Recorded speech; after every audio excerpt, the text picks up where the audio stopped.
dyan. Mamaya papagalitan tayo ni Sir Andrew. Rose, pakinga, ikaw na magpatuloy, ha? Thank you. Ma'am, di naman malalaman ni Andrew yan. Sa pa, wala naman akong ginagawa. Kaya ayos lang yun. Ako, ikaw talagang bata ka. Napakatigas ng ulo mo. Hindi ba sinabi ng doktor mo, bawal kang magpagod, kailangan mo pahinga? Ako, ikaw talagang bata ka. Gusto mo ba? I-set up ko kayo ni Johnny para magkausap. Ma'am, Ay, ako.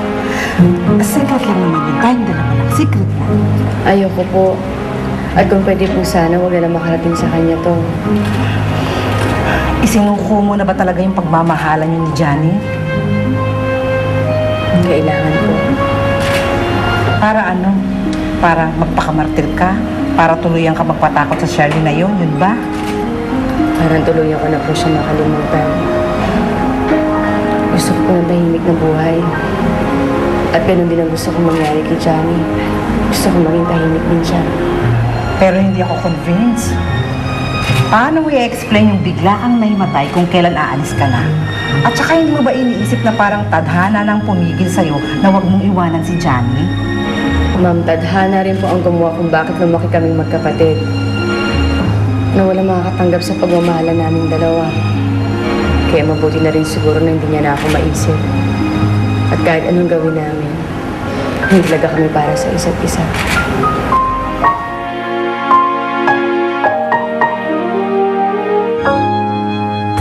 Tita, mabuti naman po at nakalabas na kayo ng ospital.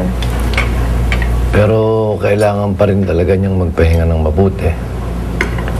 Totoo kasi niyan, nakikusap lang si Catherine sa doktor na kung maaari, dito na siya sa bahay magpagaling. Buti na lang, naintindihan naman ng doktor, pumayag.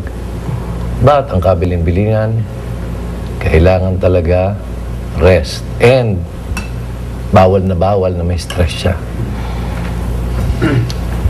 Johnny, nasabihan mo ba si Jenny? Medyo busy lang kasi yata siya sa resort kaya... That's not true. Wala naman si Jenny dun ah. Bakit? Nasaan si Jenny? Ah, you mean hindi niyo pa po alam ang balita? Wala si Jenny. Kasama na ni Andrew. Umalis siya. Hindi ko alam kung saan sila nagpunta. But somewhere far from here. Hindi rin ba siya nagpaalam sa inyo? Oh, well.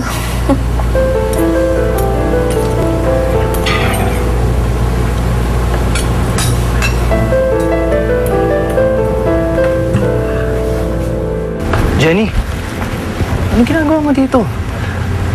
Baka mahamugan ka mamaya, magkasakit ka pa niyan. Ito naman kung tratuhin mo ako para akong bata. Lumalabas naman talaga ako paggabi. Oo nga pala, Jenny. Ito ko sa pag-alis natin. Sana hindi pa rin nagbabago yung isip mo.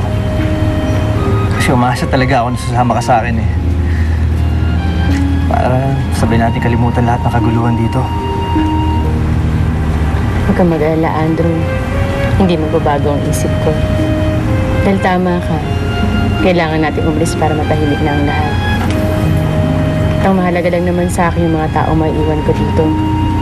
Kapag maayos na sila, maayos na din ako. Shirley, bakit mo sinabi sa kanila tungkol sa pag-alis ni Jenny? At ano? Papaasahin mo si Mommy? Nadadalawin siya ni Jenny? O ba't hindi alam nila yung totoo?